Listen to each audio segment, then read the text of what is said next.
Hello बच्चों, let's read the question. A black body is at a temperature of 5760 Kelvin. The energy of radiation emitted by the body at wavelength 250 nanometer is U1, at wavelength 500 nanometer is U2, and that of 1000 nanometer is U3. When constant B equals 2.88 into 10 to the power 6 nanometer Kelvin, which of the following is correct? Here we have given four options. A, U1 equals 0.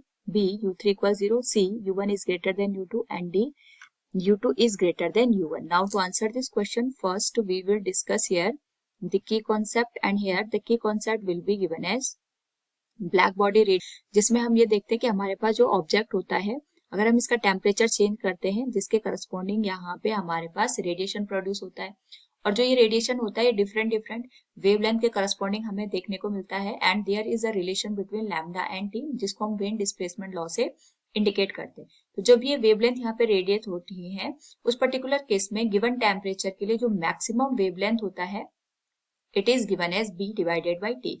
B यहाँ पे Wien's constant को indicate करता है, T temperature को, and lambda M हमें ये बताता है कि जो रेडिएशन हो रहा है उसमें मैक्सिमम वेवलेंथ कितने वैल्यू की होगी। क्वेश्चन के अकॉर्डिंग हमारे पास यहाँ पे एक ब्लैक बॉडी है जिसका जो टेम्परेचर गिवन है इट इज गिवन है 5760 केल्विन के बराबर, यानी जो टी की वैल्यू है वो हमारे पास 5760 केल्विन के बराबर है। नाउ इससे जो रेडिएशन हो रहा है, एक तो यहाँ पे लैम्डा 1 का रेडिएशन हो रहा है दैट इज 250 नैनोमीटर का, और यहाँ पे जो एनर्जी का अमाउंट है इसके करस्पॉन्डिंग वो U1 है। इसी तरीके से जो लैम्डा 2 है, यहाँ पे हमारे पास जो वेवलेंथ है वो 500 नैनोमीटर के बराबर है, और जो एनर्जी का अमाउंट है वो U2 है।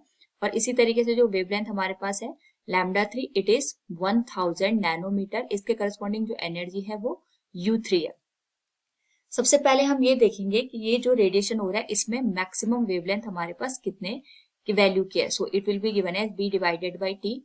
बी की वैल्यू हम क्वेश्चन के अकॉर्डिंग देख सकते हैं 2.88 into 10 to the power 6 nanometre kelvin के बराबर, और अगर हम इसको गिवन टेम्परेचर 5760 केल्विन से डिवाइड कर देते हैं तो हमारे पास जो वेवलेंथ निकल के आती है it will be equal to the 500 nanometre, यानी जो रेडिएशन यहाँ पे प्रोड्यूस हो रहा है उसमें जो मैक्सिमम वेवलेंथ हमारे पास बनेगी वो 500 नैनोमीटर के करस्पॉन्डिंग हमें देखने को मिलेगी। कहने का मतलब ये हो गया कि जो यहाँ पे 500 नैनोमीटर की वेवलेंथ है उसके करस्पॉन्डिंग हमें यहाँ पे मैक्सिमम एनर्जी ऑब्टेन होगी। यानी अगर हम यहाँ पे इसको ग्राफ के थ्रू शो करें तो ये हमारे पास यहाँ पे वेवलेंथ आ गई, और इसके करस्पॉन्डिंग हम यहाँ पे एनर्जी को इंडिकेट करेंगे। तो जो हमारे पास यहाँ पे मैक्सिमम वेवलेंथ है जिसके करस्पॉन्डिंग एनर्जी हमें मैक्सिमम देखने को मिल रही है वो 500 नैनोमीटर है। यानी यहाँ पे अगर हम 500 नैनोमीटर से कम जाएंगे तो भी एनर्जी कम होगी, और 500 नैनोमीटर से ज्यादा जाएंगे तो भी एनर्जी यहाँ पे हमें कम देखने को मिलेगी। तो इस तरीके का जो ग्राफ है ये हमें इस पर्टिकुलर केस में देखने को मिलेगा। तो यहाँ पे हम देख सकते हैं कि 500 नैनोमीटर से कम हमारे पास जो वेवलेंथ है वो लैम्डा 1 है, जिसके करस्पॉन्डिंग 250 नैनोमीटर हमें गिवन है, और एनर्जी यहाँ पे U1 है।